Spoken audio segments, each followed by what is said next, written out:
হজরত যায়েদ ইবনে আলী ওয়াক্কাস বলেন, একবার আমরা রাসূলুল্লাহ সাল্লাল্লাহু আলাইহি ওয়াসাল্লামের সাথে চলতে চলতে মসজিদে প্রবেশ করে 2 রাকাত নামাজ পড়লাম। অনেকক্ষণ দোয়া করার পর তিনি বললেন, আমি পালনকর্তার কাছে 3টি বিষয় প্রার্থনা করেছি।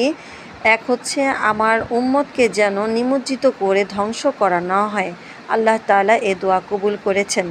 2, আমার উম্মতকে যেন দুর্ভিক্ষ ও ক্ষুধা দ্বারা ধ্বংস করা না হয়। আল্লাহ তাআলা এই দোয়াও কবুল করেছেন। 3, আমার উম্মত যেন পারস্পরিক দ্বন্দ্ব-কলহে ধ্বংস না হয়।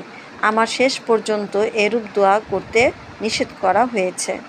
মানে আল্লাহ পাক জানেন যে মানুষ ধ্বংসপ্রাপ্ত হবে কলহের মাধ্যমে, পারস্পরিক যুদ্ধের মাধ্যমে।